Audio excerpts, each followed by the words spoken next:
But all right, we got Juan, our head coach. So with Zach and getting on like how SoCal starting on the business side of things, do you really want to get into like the nitty gritty of coaching, like how you individualize programs, how you kind of build things up, as well as discuss current trends in powerlifting. But biggest some of the or some people who maybe aren't familiar with you or kind of our staff, we'll cover kind of the base and background. So how did you get into powerlifting in the first place? How to get into powerlifting. So I actually didn't get into powerlifting until like super late. Late for like most people now. Like now kids are starting at like, 14, 15. Yeah. I didn't start powerlifting probably until I was like 24. Yeah. Ancient. Yeah, ancient in the powerlifting world for sure. Now I'm really ancient, but played hockey growing up as a kid, soccer all 4 years of high school. And like kind of once all that was done, I was just like, I need something to kind of fuel a little bit of that competitive drive, right? Like I competed my whole life. Yeah. So I just started really lifting, just like quote unquote bodybuilding or whatever. And that was just so boring to me. It's just like, there was like no objective measure to see like, okay, like, yeah, okay, I think I'm getting better. Like, Right. And then I stumbled upon probably, I can't remember exactly. It was like early YouTube days where like powerlifting, I think it was like, I want to say Mathsthetics was like probably one of the first powerlifters that I followed. And I was like, okay, this is kind of cool. There's like competitions and blah, blah, blah. And after that, it was just kind of like, I literally watched so much YouTube on powerlifting, and just kind of like started doing my own thing. Yeah. Watching a ton of like programming videos. And at the time, they were super into conjugate shit. So yeah, trying to do conjugate and like commercial gym was terrible. And it was so dumb. Like me and my buddy Gio would do like box squats. We'd do like these huge deficit pulls and everybody would just look at us like, these guys are fucking insane. And this was probably like 2014, 2015. And then you realize like that shit doesn't work for raw lifting. So got into that, did my first competition in 2016, end of 2016. So I like kind of trained like powerlifting specific for like, say like year and a half, maybe 2 years before I actually did a competition. Yeah, I kind of still had that mentality like, oh, I'm not strong enough. So, and then actually one of the guys at the gym was like, dude, just do it. I was like, okay, I'll do it. And we all kind of did it. And after that, I completely fell in love with it and just kept going with it. And I was like, all right, this is what I'm going to do for now. Yeah, that's still something we would see with a lot of our clients, right? It's like, oh, I'm not strong enough yet. But in reality, it's like, if you're on a decent program, you'll probably go right at a low on it, right? Like you actually learn with a coach. Yeah. And that first one's always just getting your feet wet. Yeah. Right? It's just like, and I think social media kind of like messes with that too. Cause like if you follow all these people, they're like, oh, they're really, really strong, blah, blah, blah. And it's like, it's easy to compare, and it's just like, yeah, that person's like 10 years deep or whatever, So yeah, that first one's always just getting your feet wet, just going in there, having a good day and some PRs if they're there, and then going from there. Yeah. And I think too, so many more of like the genetic elites are getting into powerlifting now that like, again, like, 1,700 total was something that was super respectful. I'm probably getting close to that. And I'm like, that was the huge goal when I got into powerlifting. Now that's not shit. Yeah. Right. So like, we'll talk about kind of some of the trend going on in powerlifting, but I think a lot of it, like, our generation of lifters is kind of arshy and quick to judge, kind of the Gen Z group coming in. But it's like, if I was just bombarded 24/7 with people that were lifting like, 900-pound deadlifts from team, yeah, I'd probably kind of be a little bit too aggressive to you could get on the next layout. Yeah, for sure. That first meet's huge. I think a lot of people like get into it and just kind of feel uncomfortable, but I feel on my five, it's been true every time, is you're going to want to get out because either you have a 9 for 9 day, things feel perfect, and you're like, oh, I have more weight on the bar. I could have put more weight on. I've left it there. Or you have a sheet in like, oh, I got to get down on that, but you never leave your first meet. I like, oh yeah, and I think that's what happened with me is like I had a really good meet. My first meet, I went 8 for 9. I think I squatted like a little bit over 4. I think I missed my third bench because I took a huge jump from like my second to my third. Yeah, I was like, oh, I got this, no problem. And then like as you know, like big jumps on bench are usually get stapled. Yep. I think like at the time I think like maybe a 10-kilo jump from my second to my third, and it ended up being way too much. Yeah. And then I think I pulled like 500 pounds for the first time, which I guess isn't shit now. But it was so cool because I had the last deadlift of the morning session. So I felt so fucking out. And it was like, and then after that, I was just hooked. And I was just like, yeah, I immediately signed up for my next meet. Like literally like 3 months later. And I was like, I ended up actually hurting my shoulder. Not powerlifting, actually playing hockey. So I didn't get to do my meet. But that probably would have been very, very dumb to try to hop right back into that. Especially because I was running on PH3. Oh, yeah, murdered me. Like, that Wayne Norton's put a lot of like good info in the world. Yeah. But I could not handle that volume to like die. Yeah. That program hurt a lot of people. I think it was fine because we were beginners at the run, you know, so like there wasn't a whole ton of weight on the bars. But like now I've gone back and like plugged in some of my recent numbers and I'm just like, I think I would die on it. I think it was like sets of 9 at probably like 75 to 80%. I'm like, dude, I could barely do like 5% right now. And then all the accessories are like optional in week 1. You're like, oh, I'm going to do everything. Week 2, it's like half, and by week 3, you're like, dude, by the time I got to the end of it, I think I cut out a whole day because I was just like, everything was hurting. I tapered so hard though, because like, you're so fatigued. Oh, so fatigued. But like the numbers were like the same every week. Like I think like the last block, I didn't even make any progress. It was just like, but then once I like tapered all off, I was like, oh, okay, like I got more. Right. Yeah. But yeah, that program was rough. Brutal. Yeah. If you're running beats, you started beating it. How did you find SoCal? So got it with my first meet, and then I realized like in order to kind of, you know, keep doing this, I would have to find a better gym than a commercial gym. I mean, it could be done. You could do powerlifting at a commercial gym. Obviously, it's not the best scenario. Yeah. You know, but it can get done. But then, so we started looking for a powerlifting gym in the area, which at the time there wasn't really any. I think my only options were OC Strength Club. Yep. Friend up for a lot. OC Strength Club. And I think that was really it. That was like in the area. Yeah. I called them, and I think at the time they only had what was called like team training. I had no idea. So I was like, okay, well, that's not going to work. And then it popped up where it was SoCal weightlifting. I think I messaged them. Mm-hmm. I was like, oh, I'm interested in the powerlifting gym. And then they were like, oh, hey, let me give your information to Zach. Yeah. And then Zach DM'd me and he's like, yeah, technically we're not open, but you guys can kind of come and drop in. And I was actually getting ready for my second meet, and I wanted to pull on a deadlift bar, because I'd never pulled on a deadlift bar. I was doing a USPA meet, right? And I actually ended up taking my last heavy deadlift there. So we went, dropped in, and then we immediately like signed up. I think me and my buddy Gio, same one that was training at Bulls with me. Yeah. I think we were technically the first members to like sign up like that before they had even opened. So yeah. Yeah, and then we went from there. Yeah, I mean, it was like the tiniest spot ever, but it had everything we needed. I had never lifted on kilos. Like that's really all we needed was like the combo rack. Yeah, you know, power bars, the deadlift bar at the time, and that was really it. Yeah, that's pretty much all I know. I had just a couple of dumbbells in the corner and like the really tiny cable machine, a really janky belt squat machine. Yeah, yeah. The one with the dip handle on it. Or no, before that, but there was more of that. There was another one that you had to set up like these blocks to stand on, and then it would just move like this. So you had to put like a band over this thing like this. It was bad, but I mean, it was just like, yeah. It's funny how quick things have changed though. Like, but not just for our gym, but like powerlifting the whole, right? Like every powerlifting would expect to have a belt squat. Yeah, every machine, everything. It's like we're just a few years removed from like every training day might be your last day. You might die on this gym. Yeah, it's the quitting.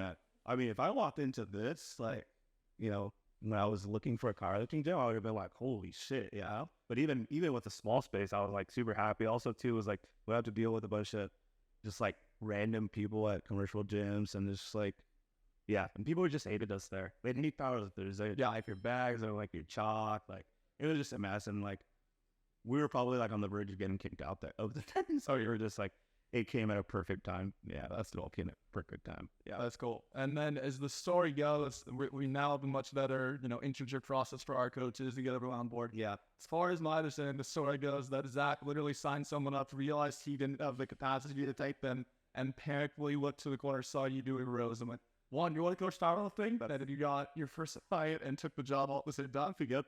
That's exactly that happened. So at the time, I think it was Zach, Shelby, and another coach, Dylan. I think he had just left, and I think Jim just started to grow at a very quick rate for Zach. And at that point, I had already been powerlifting for a few years. Had done 2 meets. Probably I was getting ready for my 3rd meet at that point, and really had no intentions of ever coaching anybody. I kind of just got his powerlifting because I just wanted to be that competitive, fuel that competitive drive. Yeah. And Zach came up to me. I think I forget what I was doing, maybe some rows.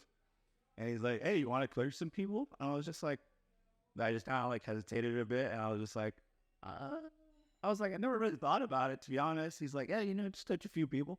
And I was like, "All right, let's try it." Whatever. And I'm thinking like, I'm going to coach like 5, 10 people or whatever.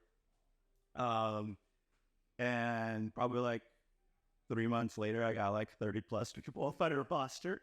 So I kind of honestly, just kind of fell into it. At the time, I was going to school for kinesiology at Cal State Fullerton. Get ready for I had another job that I was working in healthcare And play hockey. and playing hockey. Yeah. So and getting ready for me. And then Zach was like, "Hey, you want to coach a few people?" Blah, blah, blah. I think, Zach had a full roster already, couldn't take on any more people. So, and then I see he's like, just shadow me a few sessions, and then kind of just like threw me in. And I was like, "Here you go." And I was like, "All right, cool." I mean, I kind of felt confident just because like I like lived and breathed powerlifting. Yeah, like I consumed like so much content during that time. Again, like I would have probably watched YouTube every day. Yeah, right. And I was already kind of going to school for it. So like it wasn't just like like I was doing something completely different, and then just kind of started coaching for it. And then next thing you know, I have a pretty full roster, and then eventually I told Zach, I'm like, I'm dying right now, dude, just because I was trying to balance so much stuff. Yeah. But and then 30 plus people. Yeah, myself. Yeah, I remember you being like the most quiet person I'd ever got for the first couple of weeks, or months until you quit some of your other jobs and finished school. And I was like, holy shit, Juan's funny. And then tired this whole time? Just tired of getting drained from the day. I had a full-time job, full-time school. It was less like if I wasn't at school, I was at work. If I was at work, I was at the gym. And then I was prepping for me, coaching everybody on True Coach, So it was just like I had zero downtime. Zero. Yeah. Oh, well. So I just kind of fell into the coaching thing, not something that I thought I would end up doing, to be honest. Yeah. I thought I was going to go in healthcare. Yeah, I was doing what I was going to do. Yeah, that's right. You're going to be a PA, right? I was going to getting ready for. I was going to start shadowing PAs and stuff like that. And then COVID happened. And then I just kind of like, is that what I'm going to do? And then, I think I coached part-time for, 2 years maybe? And then really wasn't loving what I was doing, and where it just kind of became a drag. And I'm like, do I even really want to go into healthcare? Is this what I want to do? I really enjoy this powerlifting thing. Yeah, I'm like, can I make it a full-time thing? Reached out to Zach and told him like, hey, this was end of 2020. Yeah, so I finished school like 2019, and then COVID happened. End of 2020, I was like, fuck this, and I quit my full-time job, and that's all Zach I want to coach full-time. Yeah. Yeah, that may be one of the most exciting phone calls I've ever gotten from Zach. Yeah, when he called me just like, dude, fuck yeah, Juan quit his job. Like, he's all in. This is it. This fixes so much. And so, yeah, like you said, I mean, maybe kind of fell into powerlifting, coaching is a good way to describe how you got into it. But, like, dude, you definitely take it and run with it. When we just were looking for who we were going to have named head coach, and who was going to lead, our coaching education, everything like that, like, it was unanimous. It was you. You definitely just shown, like, a crazy understanding of programming. And that's what I want to get into next. Like, I think the thing that really sets you apart is just an understanding of like individualizing block, building from the ground up and kind of catering it towards best to the athlete. Like, I think most coaches have a really good idea of principles, fundamentals, but with you, it's just like this works for that person. You can spot that trend almost at an instant. And something that's always really impressive. So like when you're building a block for someone, you just get a new client, like what are the big things you're looking at? So if they have experience, like if they've already kind of been powerlifting, I guess the first thing is, I guess typically when a client comes to you, if they already have experience, or even if they don't, right? Obviously, they probably did their own thing, and for whatever reason, they plateau, and they're kind of just stuck, right? So I think that's when a new client comes to you, right? Especially like one who's already may potentially worked with a coach or something like that. They come to you because whatever they're doing now isn't working, right? So I'll take a look at that first. Any data that they have, now I'll just ask them, like, what do you think was working? Can I take a look at your programming? And really just start there, and then kind of like, okay, take a look at the programming, listen to their feedback and stuff like that, and just kind of get an idea of where we need to start. Like, what is that, like, initial, like, basically intro block or micro cycle, right? Designing that first, like, week of training, right? And they just kind of like going from there with like what they give me, what their programming is looking like, and like my own knowledge of like what I think is going to work for this person. And also just kind of maybe some similarities, like, if they're, I don't know, maybe like a 52 kilo female, right? Which I coach some, or just like a lower body weight. So like sometimes a lot of those similarities are just going to transfer over to that same soft climb. Maybe they pull sumo, high arch or whatever. So like, I've just been coaching long enough that I've seen, a lot of these like different athletes per se, right? So I'll sometimes there is outliers, right? Some stuff that potentially worked for this 52 kilo female may not work for this 52 kilo female. So we start kind of individualizing all that. But I think the first like initial block, I'll try to just get as much information as I possibly can. So then now we can just kind of hit the ground running on that first block. That doesn't always happen. There is going to be probably some trial and error, in that first block. But I think the goal is for sure to try to, design it as best we can. So then now we can just, continue to push progression. And then kind of go from there, and then, ask them, what types of variations, get what has worked for them in the past. And then what hasn't, right? So then that way I don't like, oh, hey, this worked for this person. And they could just be like, that didn't really work for me in the past, right? So I guess that's what I would do with like maybe like a little bit more experienced lifters, is really just try to get as much data as it can. Now, maybe like with a newer lifter, generally they're probably going to respond to, well, I wouldn't say anything, but they're going to respond to those newbie games that they kind of write about, right? So for them, it's just like kind of like, we'll run it through sessions. I'll look at, how they're built and stuff like that. And I'll kind of take data that I have from maybe previous clients that are maybe similarly built to them, maybe same strength levels, and just kind of start designing a program and just kind of go, trial and error from block to block, right? Like, okay, this really worked. This block, this didn't really work. Like, what do we need to tweak here? Yeah. So I guess that's what I would do when I first start designing some stuff. Yeah. And then as things go, one thing I've always noticed with you is while a lot of coaches are tempted to maybe they bump the road and they're quick to change a variation, quick to change excesses, appreciate all that, you'll often kind of just look at the volume of the actual lift or the reps used and try to adjust that.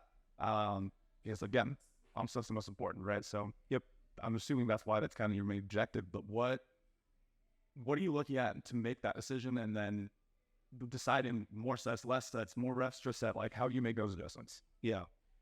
So if I see like that something potentially isn't working, like they just kind of plateau. So like, progress salt. The first thing I'd look at is, and this is something that I learned from my coach Matt, is we look at the primary days, right? Like, primary days are in powerlifting are going to be like, essentially maybe those heavy days or those SBD days, or, typically when you take like your heaviest comp workout, I would consider that primary day. And I would just really start looking at like maybe like secondary days or tertiary days and be like, are these days affecting those days, right? Like, do we need to pull back on, like, for example, let's say someone is, let's say someone's squatting twice a week, right? Let's say they're comp squatting twice a week. Yeah. They're getting to their primary day and maybe they're just feeling way too beat up. Like maybe their upper body is feeling way too beat up or something like that. And I would say, okay, like, are we doing too much work on that secondary day, right? Do I need to pull back there? Do I maybe need to opt for like a variation that maybe is potentially a little bit less taxing for them, less load on the bar or something like that? Maybe I'll offer like a high bar or SSB or something like that. Yeah. So I'll start looking at those days first before I even start making too many adjustments. As you know, because I coach you, I don't change a lot from block to block, right? And I'm kind of like, if it's working, we kind of keep milking it. Every now and then I'll sub out like an accessory just for the sake of it, because it gets boring, right? Our powerlifting is very monotonous. And if you don't like that, it's gonna be very hard thing to do, right? Yeah. It's like we kind of do the same shit over and over and over, you know, squat, bench, deadlift, and it's like everything else just kind of fills the gaps a little bit. I love that though because like I'm a creature of habit, so I enjoy that type of stuff. Saying, like you got more too. Yeah, it's the stuff that works. But yeah, if I don't change too much, you know, even if someone's like kind of having like a bad block, right? Like I started looking at other variables too, like, you know, especially if something was working before, I'm just like, and it kind of stopped working. I'm like, I'll take a look and be like, okay, maybe we've run it for too long, right? Like maybe we need to take it out. But then even before that, I'll start like looking at like life factors and stuff like that. Like, is that dialed in? Right. If that's dialed in, then the programming is on me, right? But if it's like those other factors aren't really dialed in, it's like, okay, like we need to take care of that first before we start making some adjustments to programming, right? You know, and then I also get feedback from the lifter, like, how are you feeling? Like, are things feeling heavy? Are you feeling beat up? You know, what is that looking like? They're overly fatigued, and it just probably, we're just maybe doing too much. If things are maybe just feeling heavy, but they're feeling maybe fresh coming into sessions, then maybe just like understimulated, right? Maybe we need more here. Like, right. You know, I'm trying to think of a client, Alyssa, right? She, you know, she's a coach here. I coach her. Her squat recently was just kind of feeling a little bit heavy. She was on con squatting 1 day a week, high bar on the other day. So I was like, okay, maybe I give you like a priming set on like day one. So day one for her right now is a top con squat followed by back downs that are high bar, right? Because like the con squatting just beats her up her body a lot.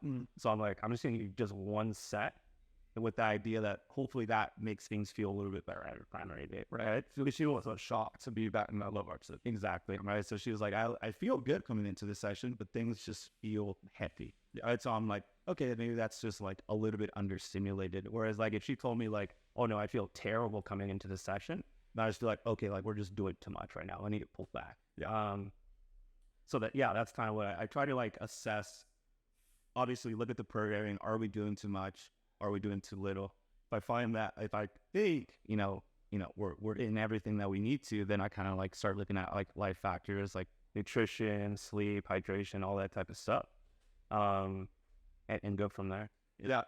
Yeah, I think that's a huge thing. Like that level of individualization of like one set in the composition is awesome things you're going to get from like a template or AI or something like that. 100%.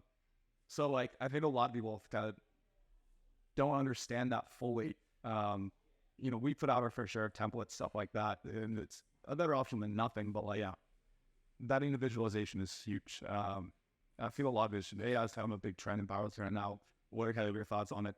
Yeah, I mean, I think, like you said, I think it's better than nothing. I think you're definitely probably going to make some progress. Yeah, I think maybe for beginners, it might be an okay thing to start with, like to kind of get maybe familiarized with like some structured training or something like that.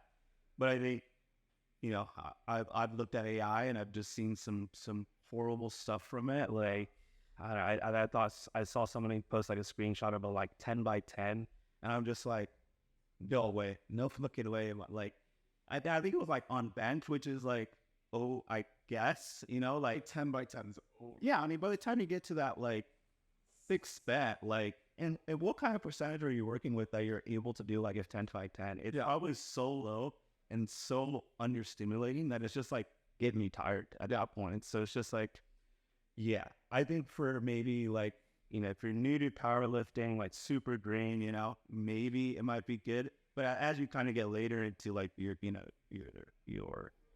strength training, like that's all gonna have to continue to get individualized, right? Like even something simple like Alyssa, right? Like I don't think AI would program like one concept was like a back down of like SSV or high bar or something like that. They would probably just opt for like SSV. Like if you told them like, oh, my upper body feels fatigued, it'd probably just immediately go like, oh, let's just do SSB or something like that. But then her primary squat is feeling terrible because she's only comp squatting, right? And Alyssa's a 60 kilo lifter, so she probably needs that exposure to those comp lifts like more frequently, right? Like, so yeah, I think it can work. I think later in your lifting, it's probably not the move. Yeah. Well, I remember that human element of it where like I mean, you coach me, right? You know, I always, underreport my RTG, and that is easier than it was. Yep. So it hurts. I'm probably, if it hurts really bad, you might get it didn't feel great, right? Like, yeah, I'm Bella, we kind of adjust. Yeah, I also know you, and I know that whatever your cap is, you're not going to be mad if I go 5 kilos over. If I go 10, it's going to be a problem, right? So, like, that relationship between the athlete and the coach and your ability to kind of know an athlete's trends, not just of what is written of the data, but, like, actually being able to look at the video, talk to them, understand that, as well as, like, specific word like that, really is holistically sharp from one set, probably not, but it's improving your confidence, right? And so being able to actually work on an athlete's confidence, on their mindset, on their comfortability, all these things really gets lost with AI. Like you said, like that 10 by 10, from what I've seen messing around with it a little bit, that often comes from a lifter maybe saying a set that we would look at as coaches and be like, that was an RPE 9. Yeah, maybe RPE 6 with a miss right? That's the funny joke. Yes. But they wouldn't RPE 6 until then the AI keeps cranking up the plug. You don't have that. That's very true too. I think if like with newer lifters, they're definitely not as aware. Like you get some that are very like, I guess, chronically overshooting, and they're like, oh, RP 6, I definitely had 4 more reps. And we watch the video, and they're like grinding for their life, right? And I'm like, there's no fucking way at 4 more reps, right? And then there's the people who we get like who are really like undershooting, right? Like very like, oh, this felt really, really heavy, and then we watch the video, and it's like RP 5, right? So like for sure, that's a good point on the AI stuff. Like you could get the people who are just like underrating their RPE, and it's like just continuing to go up, or the chronic undershooters, and then they're just kind of hanging out in this really, really sub-max area where they're like kind of a little bit afraid to push. Yeah, right. And then that's where it's like the coach who really comes into play is like, hey man, you can go a little bit heavier, and we can go a little bit heavier. Yeah, I know it feels a little bit heavy, but like when we watch this video, and a lot of that is just confidence too, right? With those newer lifters is like they've never hit like a 1 wrist max, right? So like you got to slowly build them up to that, and so they get confidence under the bar. You're like, yeah, that's a good point. Yeah, and the other part of AI that's left out is not just there's programming, but there's actual technique adjustment, right? Like you're still adjusting my technique to this day, and I've been lifting since I was 14. Yep. And that changes as one lift maybe starts to get stronger, then maybe we change, for me, it's my squat and my deadlift are both very wide stance. So like we got to kind of change the techniques. They don't interfere with each other quite so much.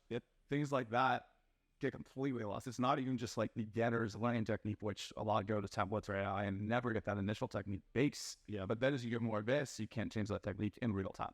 Yeah, 100%. I think, when we're so powerlifting specific, a lot of us are, benching 3 to 4 times a week, squatting 3 times a week, deadlifting twice a week. A lot of that stuff can just start all bleeding together, right? Even for me, you pulled out. I mean, today we were just talking about it. I don't have to do dips anymore, and I think my bench is going to be up because we were pushing those hard. And actually, even those accessories start to bleed together. Yeah, and it's then like with AI, it's like I don't know if they push that type of frequency, but it's like I think that's where like this new era of powerlifting is, where it's like I think back in the day, like people would be like, oh, you can't bench that many times a week, right, bad for you. And like now we're saying like people bench like 5-6 times a week, and it's like, it's crazy. It's the norm, right? Like, maybe if you have like a huge arch, you can kind of get away with that, right? Like you need that exposure, right? Because like you're moving the bar like 2 inches, right? Like that, if I had someone who's, moving the bar really, really like a long range of motion, I would never have to bench like 4 or 5 times a week just because we'd be stressing too many tissues, right?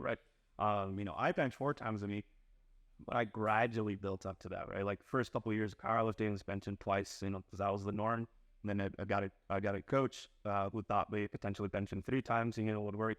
And then we got to a point where like, hey, let's try 4. And at first you're like skeptical to that type of stuff. I'm like, because like you hear like, no, you're only supposed to do it like twice or whatever, But I think this new era of powerlifting is just shifting to like this like just pushing a lot of comp specific type stuff. Well, I think that's important, but sometimes you got to pull back as well too. But like now you're seeing like some crazy freaks. Like the ceiling is like all the way up here now. Yeah, like that specificity. Yeah, I don't know. It's like AI is pushing 6 days of bench for like a really high archer, right? Probably not. Right. Yeah, how they look, how they're built, right? And again, that can all be very, very different because like say a lifter is like 6 feet tall or 6 feet plus, right? Versus like a lifter who's 5 feet tall. They're moving the bar so much further than, the 5 foot lifter. Is the AI taking account to that? Like, yeah, you could put it into T levels, but, is it really adjusting that much? Yeah, definitely. Yeah, where do you think that trend of like insanely high frequency has kind of come from? I think a lot of just like experimentation for sure. We definitely, I think, the once a week type frequency obviously was probably more towards like your powerlifting, like multiply, they were doing like once a week squatting probably. And they were tamming as much weight on the bench as they are on the deadlift in the year. So like, is how Tatarangi's lift is. They're sure the problem, they were all on performance enhancing drugs. Yeah. So they were able to handle, max effort type stuff. Just need more time to recover. But I think like as a raw lifter, like, we figured out that like, oh, you can squat 3 times a week, but then again, or you could bench multiple times a week, but those sessions aren't all meant to be pushed, right? Like, someone who if I have someone who's squatting it twice or 3 times a week, that middle session of the week is probably going to be very easy. Maybe like, a couple singles, maybe some tempo singles, just to kind of reinforce, technique or something like that. Like with the benching frequency, like I don't do 4 concaves every session, I'd probably feel wrecked, right? But if those other sessions are yielding, good results for my other stuff, then, I'm all for it. But I think honestly, just more experimentation that we're doing now with like powerlifting programming. I think it's probably in the best spot that it's been in a very, very long time. And that's why you're seeing like all these like, genetic freaks, like look at Teo, right? And the Teo's, he's been lifting forever, but he's like, probably going to break 2000K total at like 19 years old. Yeah, I'm pretty fat. So it's just like, yeah, we're just seeing like this new age where it's just like we're getting some kids who are going to be freakishly strong. So it's like, I can't imagine where Taylor's going to be in like 5 years from now. That's pretty insane. But I think we're just a lot smarter about programming now. And we know what kind of works. I think it's always changing and it always will be changing. Yeah. But I think it's in a really, really good spot right now for sure. Yeah, definitely. And kids like Taylor getting into it, man.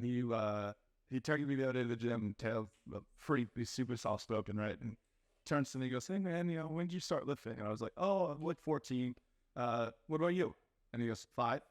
Oh yeah. And I said, No, like not like playing sports, like working out. When did you start lifting? 5. Okay, not like doing picking dumbbells, like a barbell. Yeah, 5. Like powerlifting, squat and jump. Yeah, 5.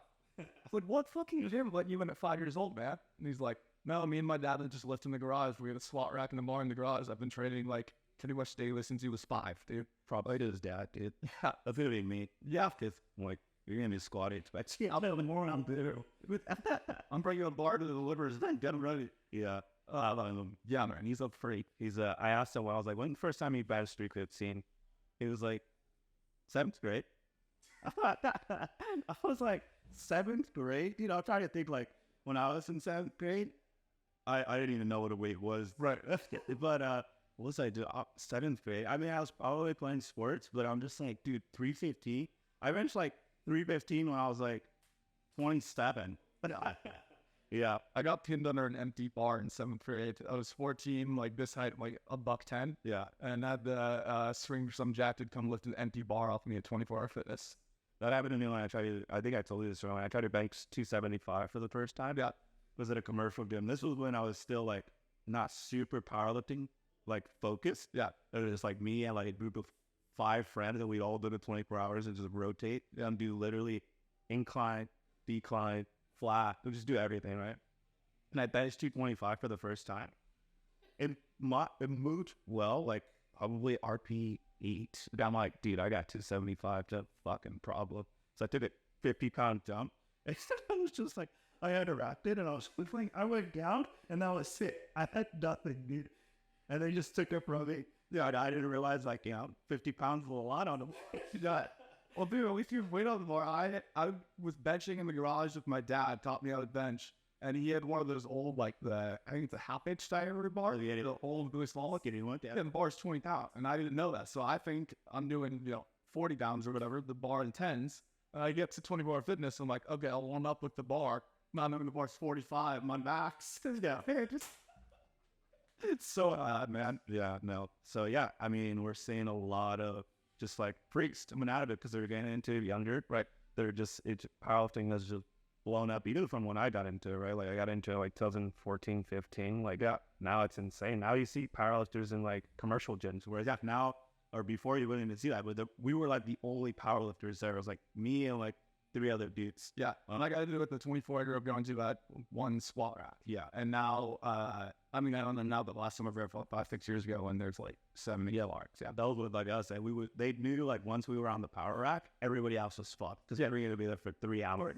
They hated us. Because we pulled a bench in there too. Like, I like to bench on the other ones. Because they were too low. So like, it was like, we had a contraption. Like, you had to raise the bench on plates. Like, it was bad. Like, I look back at it, I'm like, damn, that was shitty. Yeah. And the bars were terrible and stuff. Dude, I used to carry dumbbells down from upstairs and bring them down to the squat rack so that I could tie bands to it. I'd go carry my 80-pound dumbbells back upstairs from most time.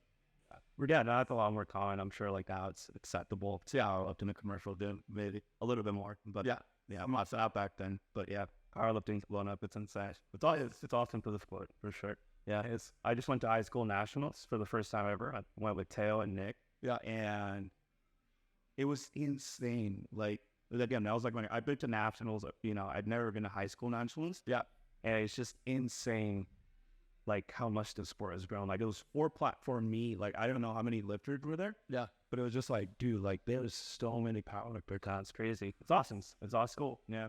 Yeah, that's what I wanted to ask too. Like, as you gotten into coaching at a national level, traveling for meets, like it seemed like almost every weekend I know you got stressed where it was. Like, well, I thought 8 weekends in a row. Yeah. What's that transition been like? Because we're mostly, you know, as you said, powerlifting's gotten so big. A lot of our client base is pretty new, right? But you kind of really taken on that level of handling a lot of really advanced athletes and crushed it.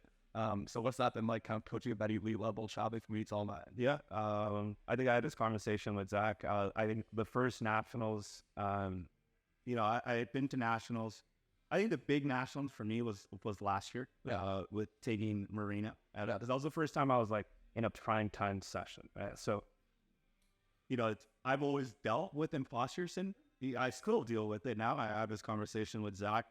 It's like, I was in the back room back there, and I think I was more nervous than Marina. Like, I remember, like, I just feeling my shirt, like, after the meet, I was so damp. Like, my hand, you're just sweating. Because, like, I was back there, and I was, like, back there with, like, coaches that, you know, I followed on Instagram or why is there watching when you got into it? Yeah, and I'm just like, dude, like, there were so many points back there where I'm like, belong back here. Like, I don't belong back here. You know, so it was definitely, like, I'm not gonna lie, a little bit nerve-wracking, like, starting to go into these bigger meets, for sure, especially like, with someone who's Marina who was contending, you know, for top 3 at the time.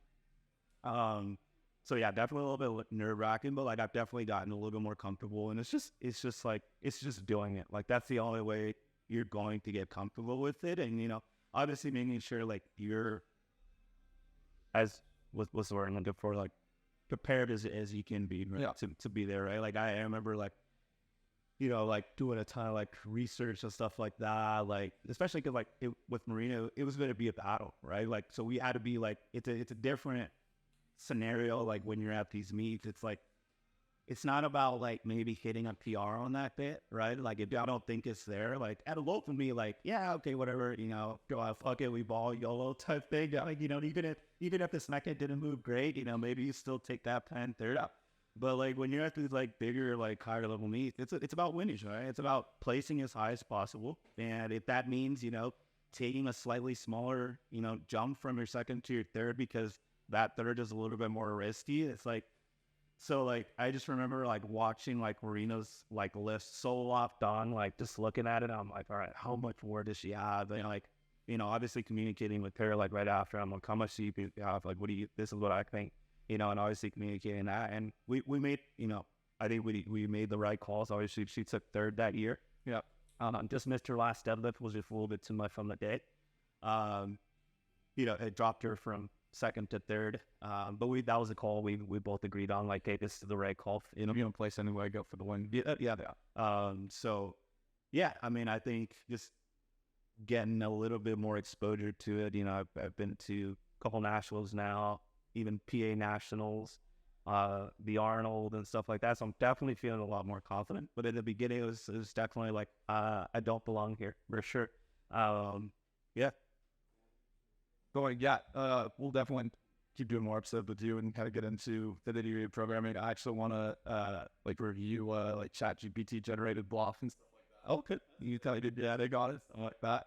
I haven't really plugged in ChatGPT. I know you guys have. Yeah, flipped it. yeah, snap. It's pretty great. So we'll see if you take a look at kind of the programming it comes up with. Get access to select all that in the future. But I appreciate taking the time. Man. Cool. Awesome. So, Yeah.